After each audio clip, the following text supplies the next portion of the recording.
Several of the council people are here. I'll ask them to stand up so that everybody knows exactly where they are.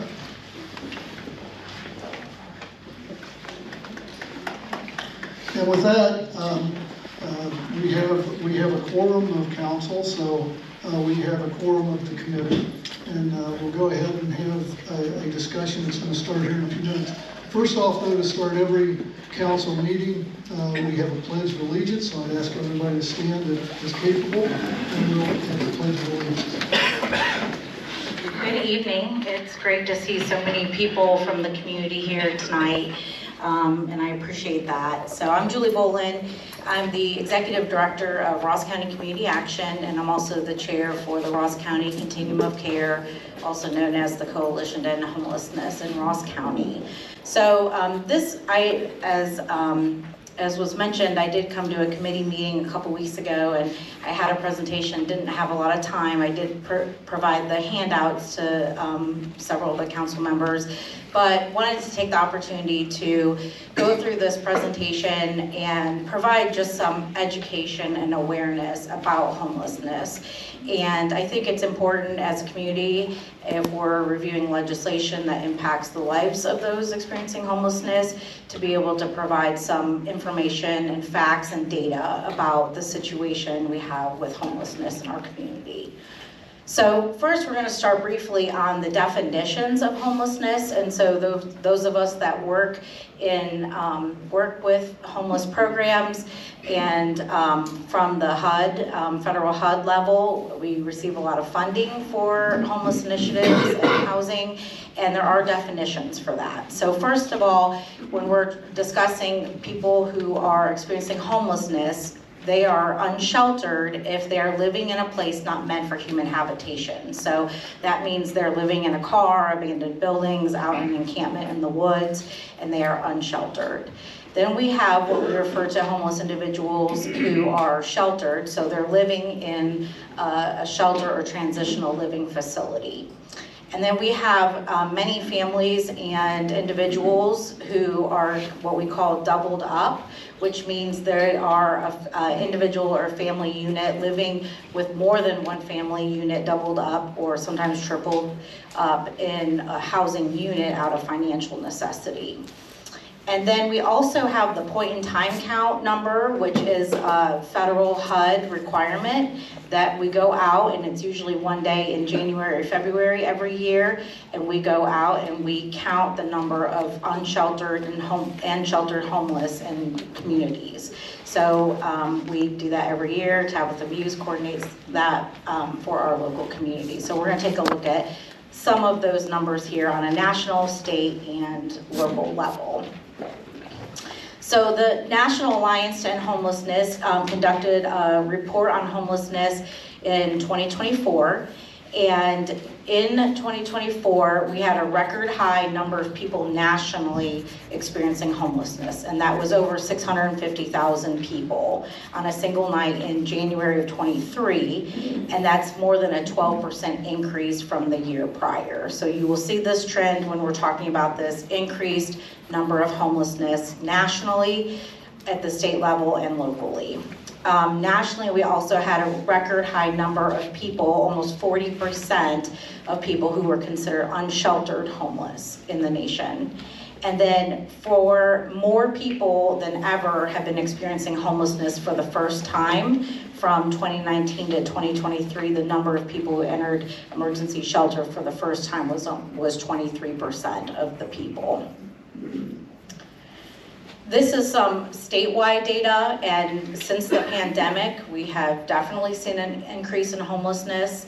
And you can see also on the state level for the point in time count numbers from January of 23, we had over 11,000 people in the state of Ohio who were unsheltered or sheltered. And you will see some demographics here. You see an increase from the previous year for unsheltered, for minors or youth, for families, and for the chronically homeless. So we did see a slight decrease with homeless veterans, which was great, but other categories and demographics were continuing to see an increase.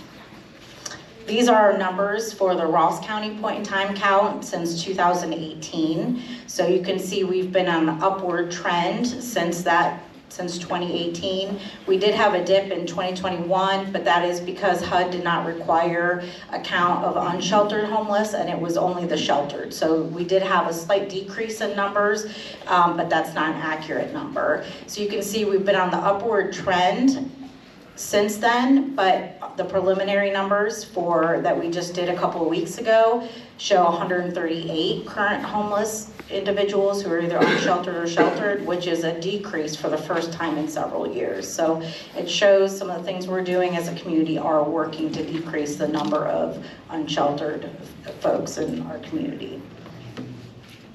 I just wanted to talk briefly about the key causes of homelessness. We could talk about this for hours, but in an effort of time and focus here, there are 3 primary causes of homelessness, and everyone has their own story, and there's many causes, but you will see the common theme here is housing, a lack of affordable and safe housing. So just the pure availability of housing. Then it's poverty or lack of sufficient income to afford current housing prices. And then health, and health is a big category, but we're gonna lump together mental health, chronic illnesses, substance use disorder, developmental disabilities, and physical disabilities within that category. And you will see all of those, there are much higher incidents of all of those health concerns or issues in the homeless population than the overall population.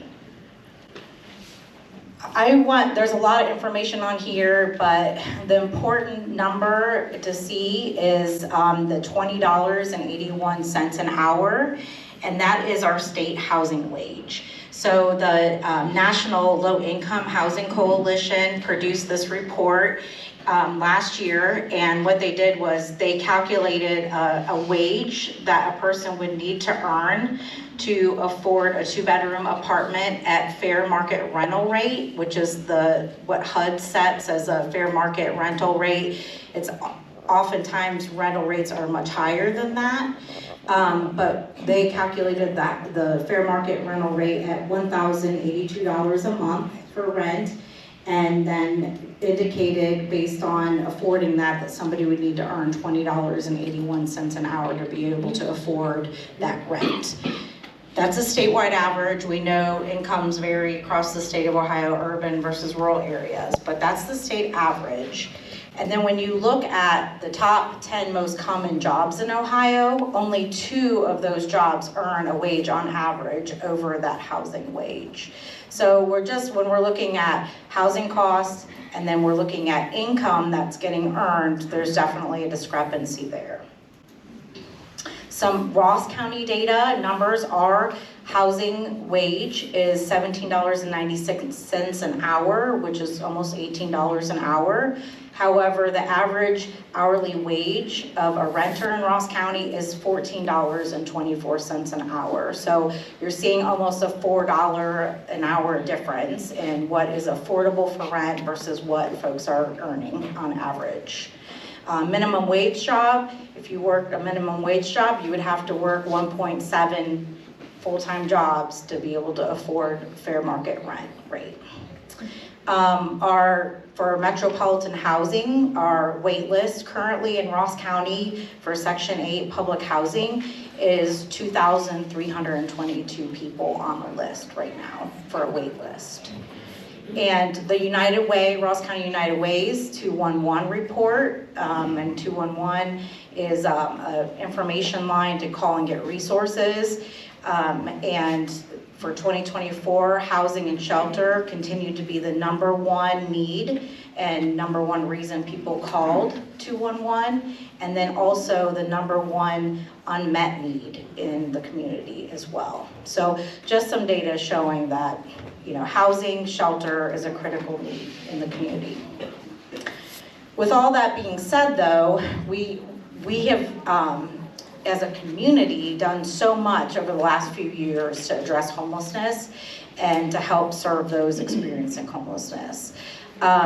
So we have the Ross County Coalition to End Homelessness, the Ross County Continuum of Care, as I mentioned. We meet monthly. We are a group of people that get together and work very hard to solve issues related to homelessness, work together, coordinate resources, and it's the representation from the community is amazing. And so we have folks we do have city council members that come, we have folks from the VA, we have the Ross County Health District, Adina Hospital, Chillicothe Schools, Pickaway Ross, Paint Valley Adam H, Community Action, several faith-based organizations, and many, many more that I didn't list, but we have interested community members that come together and are meeting monthly to work on this. We have shelters, we have the Ross County Community Resource Center, we have Seeds of Hope, Sojourners, and the Rose House, Domestic Violence House in the community.